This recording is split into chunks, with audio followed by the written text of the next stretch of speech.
It's a massive weekend of college football right here in my state of Texas. And we'll look at the best tight end we've studied in a long time right here on Football Takeover YouTube show. Let's go.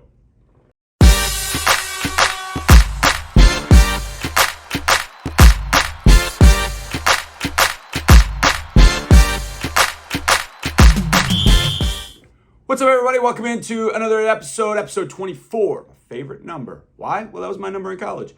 Number 24 of the Football Takeover YouTube show. I am John Harris, owner, founder of footballtakeover.com. Also, sideline reporter for the hot Houston Texans. Hopefully, stay hot when we go to Atlanta this weekend to take on Desmond Ridder and Bijan Musterson. I think that's his name, something like that. But no, that says Mustard.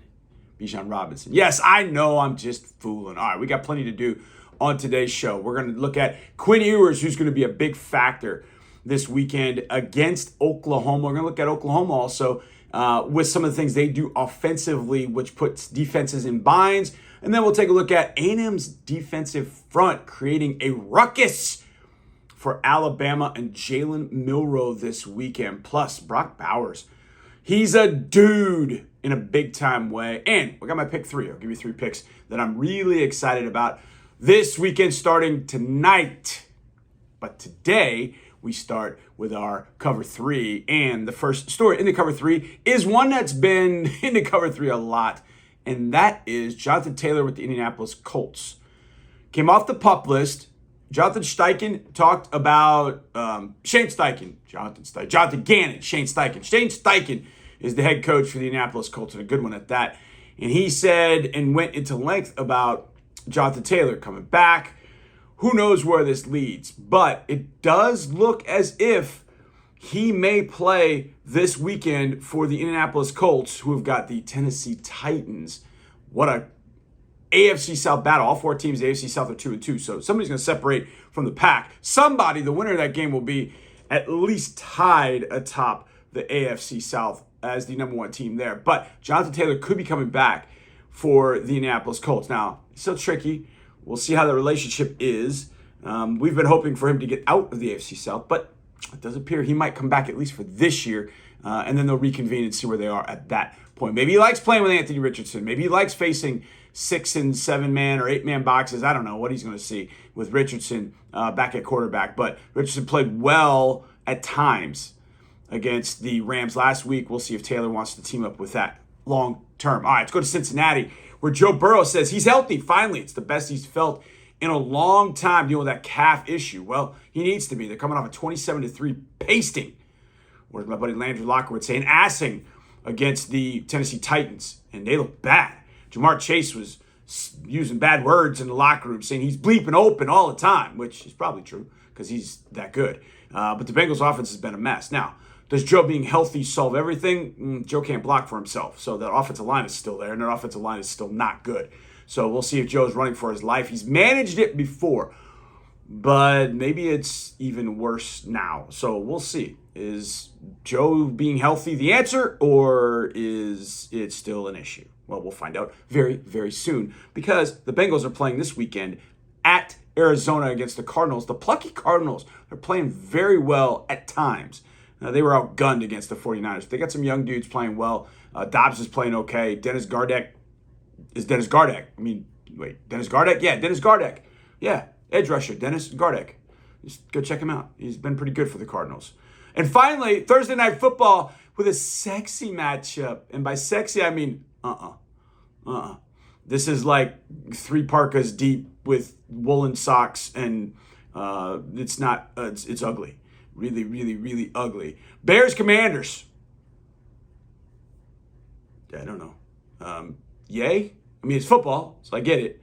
But we get to see Justin Fields. Now, this game last year produced, I think, a 12-7 game. And, I mean, that is sexy on Thursday night. So, yeah. There's that. Then we have that to look forward to tonight. Oh, well. And that is your cover three. Now, what we have to look forward to this weekend, we have OU Texas, Texas OU, depending on what side of the Red River you're on or what color you wear. That is going to be a sexy matchup. So let's take a look at what Quinn Ewers has done this year, especially against Alabama, where he was dropping dimes. How about this one to A.D. Mitchell?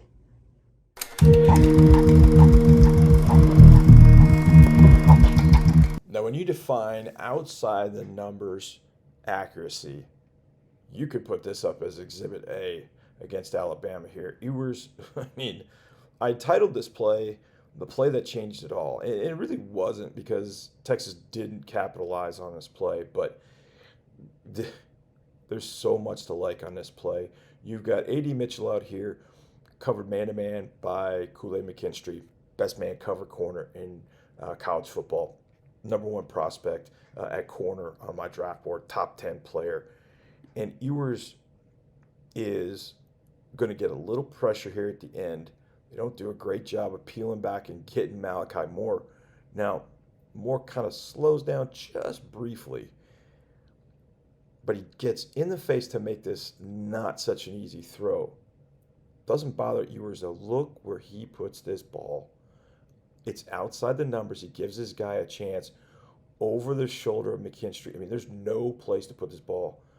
Are you kidding me? This is incredible ball placement outside the numbers into a 6-inch spot where only his guy can make the catch. What else do you say about that? It's just absolutely brilliant quarterbacking from Quinn Ewers. Yeah, Texas offense has been on one. Last week, Jonathan Brooks went for over 200. You had A.D. Adonai Mitchell. Doesn't like A.D. anymore. Adonai Mitchell, I'm going with. That's, I think, the way of saying it. He had a big ball game. 10 catches, I think 140 yards. He's going to be big in this. So a lot of keys. So if you want to see my full keys to the game, go to footballtakeover.com. Now, the Oklahoma side can also answer, especially because of the pressure they put on a team time-wise, they can get open deep to a freshman from Katy, Texas, Nick Anderson. Dillon Gabriel drives that train. Let's take a look at what Oklahoma can answer with on Saturday in the Cotton Bowl.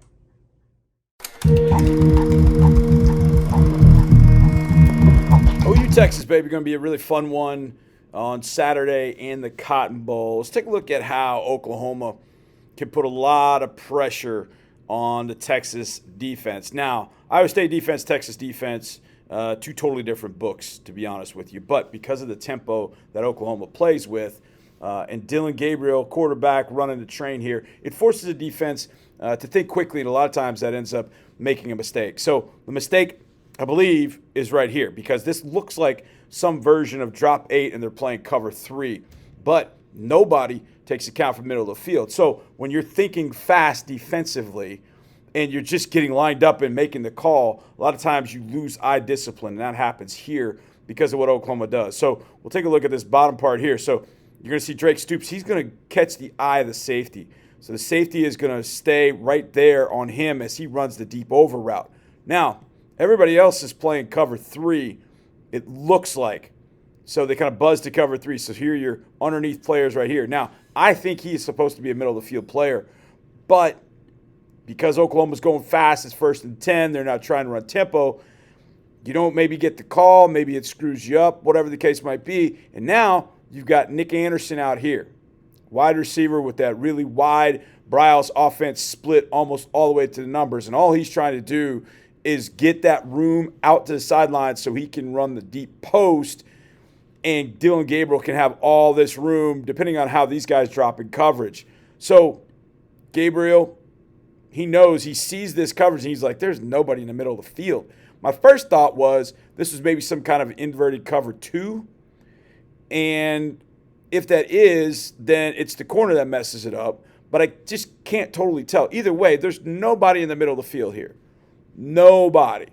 And Gabriel knows it. Now, was that caused by Oklahoma's tempo? Was it caused by Iowa State just blowing the coverage? Either way, it's pressure that Oklahoma puts on a defense, and that allows Nick Anderson to run scot-free deep down the field. This dude has 10 catches this year. 5 of them have gone for touchdowns. And this is one way that Oklahoma can equalize this game against Texas, and that's hitting the deep route. And if the tempo hurts Texas and they blow coverages, this same thing can happen to them. Fortunately, that's not the only great game in the state of Texas. Unfortunately, I'll be in Atlanta, so I won't be able to have my eyes on it full time the whole day. But Alabama goes to A&M. And the A&M defense has been on one. Jalen Milroe is going to have his hands full against this A&M defense. It's not the wrecking crew, but it's pretty darn good.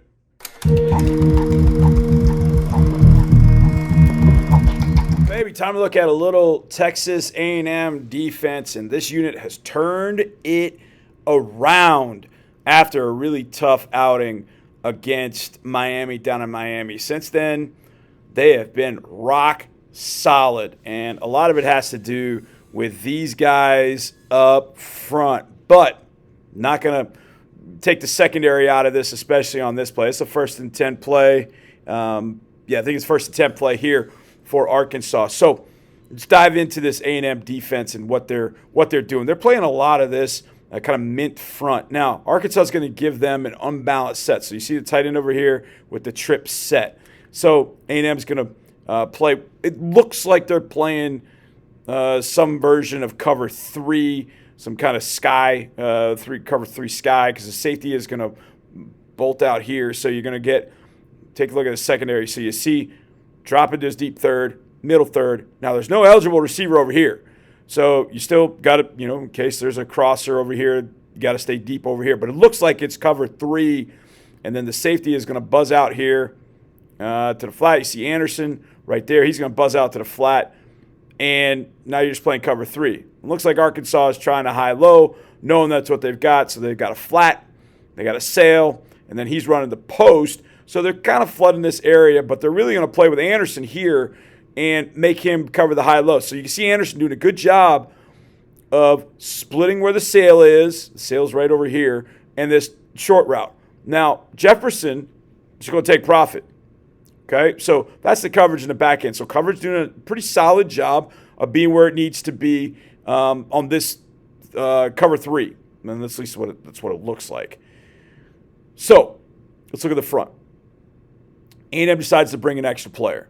So they're going to bring linebacker right here. And you'll see York going as a hook to curl player right there. You see him kind of settle up. He's a hook to curl, middle hook player, okay? And they bring 5. And out of this mint front, you're going to get contained player here, Diggs. But the key here is number 5. Okay? Smart Turner is going to go wide because he's got contained. So, but he does a great job on a tight end. Look at his hands on the tight end. He gets his hands on the tight end. Quick. Get your hands on the tight end. Get him off you. And then rip underneath. And once he does that, the play is blown. Because as soon as KJ reads his coverage, he realizes, okay, I think this is cover 3. So I'm thinking this is. I know I've got this high-low situation over here. It's 1st and 10 to take profit. But by the time he's ready to throw to the running back, look, he's ready to throw the running back right there. That's when Turner gets his hands on him. And because he gets his hands on him, he's now got to move up in the pocket to avoid the rest of that. And these guys up here literally just kind of staying home and being smart with their rush are going to end up getting the sack. McKinley Jackson gets enough of the center, just kind of pushing him back, and then he's able to fall into a sack. But coverage and rush working together. Good pressure. Walter Nolan stepping inside. Jefferson had to feel that as well. Obviously, turn on the outside, pushing him up, nowhere to go. A&M defense dominating up front. Rush, coverage, working together. Hey, that's how the old wrecking crew used to do it. Let's take another look at how they did it against the run here. Now, I thought this was a great play to break down as well because of the impact of Alabama quarterback Jalen Milroe. And Alabama has done some different things with Milroe in the past. I think this is one of the things that they'll definitely do, a lot of zone read action. So this is a split zone, and anytime you put the word zone in there, KJ Jefferson has got to read off of that. If you get somebody crashing hard, he can always pull it and do something with it. But A&M's zone read defense here, this run blitz against it is absolutely awesome. So you're going to go through here, and again, you're going to get split zone action. So you're going to tight end, kicking out, okay, mesh with the running back. All right, and then you got a pull read as well. But what A&M does is they're going to bring the strong safety here, and also they're going to bring that linebacker filling into B gaps, okay? What that does is it allows defensive end here, and I think that's Turner. I'm not totally sure. I think it is. they allow him to run right at the mesh. And in running right at the mesh, he's going to run right by the tight end. The tight end is expecting him to be here and reading this. So the tight end's angle is like right there, but then he ends up here. So the tight end's got a bad angle, so he's got to start across and then adjust. He's like, whoa. Well, at this time, you've got him arriving at the same time the mesh read, but then you're also bringing this safety too. So if Jefferson did decide to pull this, all of a sudden the safety is right there to make a play.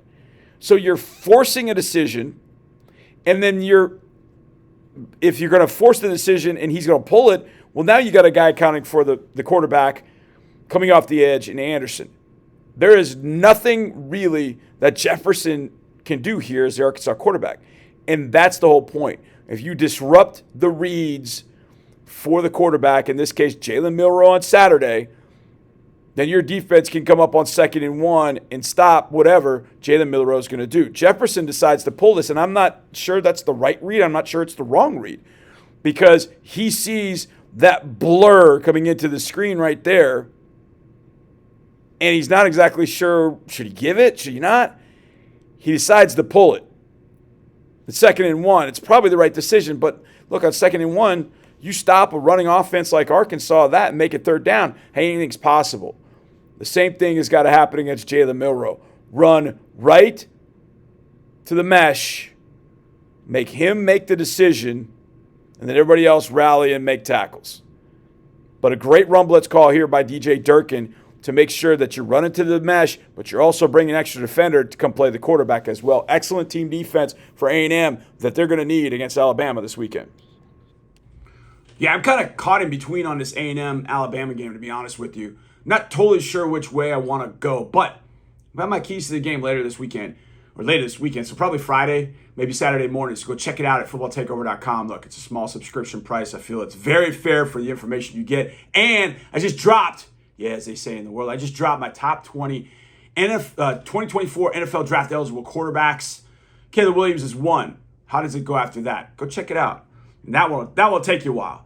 My draft write-ups, they'll take you a little while. But, look, I know there are people out there that read. You smart people are out there reading, so go check that out. All right, one of the guys I'll be writing about very soon, I decided to do a Put the Film on Bro for. He was tremendous last week. His name is Brock Bowers. He's a tight end at Georgia, if you didn't know, and he's the best tight end that I've studied in a long, long time. Why? Well, here are a couple clips that I did taking a look when I put the film on for Brock Bowers.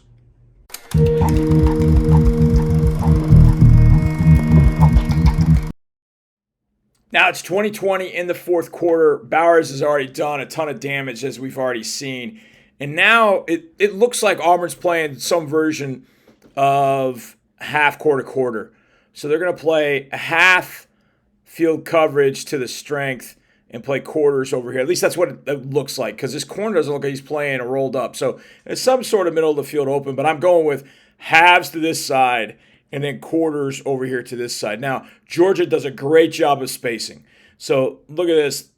This is exactly how you want to do it. Look, they've got receiver here, receiver there in the hole, and then here's Brock right here. So they do a great job of spacing on this particular play against this coverage. So there's your deep field half field safety. Then there's your quarters playing safety, and then there's your quarters corner right over there. I'm guessing it's quarters. It could be a half, so cover 2, whatever the case might be. Either way, Brock does a great job in reading this right here. So he's going to drive up the field knowing that this guy's inviting this kind of short sail here. But Brock's not going to run it all the way to the sideline because he knows, given that safety, he knows the corner's sitting here. So he's going to want to throttle down like right there. And that's exactly what he does. He kind of throttles down right into the void, and look at that. Makes the catch. Great job. First down, Georgia. Let's take a look on an ISO cam of Brock on this particular play right here. So let's go to the ISO cam here, and what you're going to see is there's your rolled up corner right there. All right, you got the safety back here. Now, if you watch Brock's head, you could tell as he's running this route, he could see this safety right here, and he's giving the outside. So he's going to cut off any kind of route going back to the inside, which is fine because what Georgia's got working, they're working that 3-man triangle over to this side of the field. But Brock's eyes are on the safety. As soon as he reads cover 2 safety, he knows where that corner over here is going to be based on what these other receivers are doing. So he knows when he turns here, he's not sprinting to the out. He knows if he shows his eyes, I want it now, Carson, throw it to me now. I got a safety driving down from top. I got the corner over here, and I got this safety right over here. There's a hole to throw this ball into. Get it to me now. And he puts it on him. Again, watch Brock catching the ball with his hands. He's not letting that thing get into his body. Gets in his hands, secures it, takes the hit. First down on third down, setting up, well, what I call the touchdown. All right, let's get to it. The touchdown is 20-20, 2nd and 11.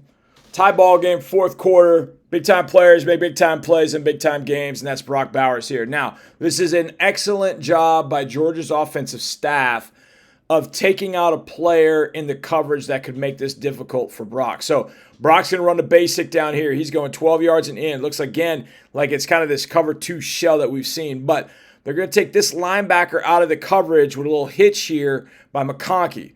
So as you see what happens, okay, when McConkey runs this little snag or hitch right here, little snag, he gets the linebacker to leave that deeper coverage. So what that does is opens up a big old hole behind him. So that linebacker sees McConkey, he's going to cut that off. Now, in so doing, because he's fallen off as a flat defender, Brock's going to run the basic about 12 yards and across. He's got all kinds of room because it's in front of the safeties, and now he's got a big void. And now the fun begins because he starts running. And run, Forrest, run. Breaks through that tackle. Hey, 5, get out of the way. Hey, 5. Just stay out of the way. Brock's got this. Get out of the way. Oh! Touchdown, Brock Bowers. I mean, come on now. Like, great concept, but then it becomes a one-man play right there. He's got the first down. Now make something happen. Get off me. And I'm out. I'm faster than you. I mean, come on. Take a look at this angle. Look at Brock Bowers in this final touchdown play, and you get a better view of the all-22 here. So what you're going to get, all right, you're going to get 5 as a middle runner with that guy down the seam, okay? So flat defender, safety, deep half. So Brock's going to drive up, run a basic in here right by the ref. Conky on the snag right here to get his eyes, all right? And you see 9 points at Bowers like, hey, y'all got him. Problem is, look at this void in here. Bowers knows it. So he's going to get in there, throttle down, make the catch right. Ball goes right over the ref's head, catch it, and then that guy's not strong enough. You're not strong enough. Hey, 5, get out of the way. And there's Bowers running the end zone. Great concept from Georgia. But again, who's the money man? It's 19.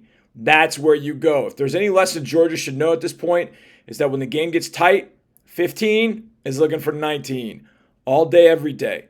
Why they let him loose in the secondary? I mean, I get they're trying to prevent the big play, but they gave up big play because they threw the ball to the best athlete on the field, and he made an athletic play. Brock Bowers is a top 5 player in the 2024 NFL draft. No question. He might even be higher than that. I'd take him right now. I'd go to Atlanta with him for the Texans game next Sunday. I know that's not going to happen, but you get the point. This guy's an absolute baller, top 5 in the NFL draft. Brock Bowers, what a game against Auburn. All right, jam-packed show. We had a lot of film stuff from college. Let's get to our pick 3 for this evening. And I'm going to stay with Bears Commanders, as sexy as that sounds, with my pick 3. And number 1, I'm going to go with straight up, I'll go with the Commanders.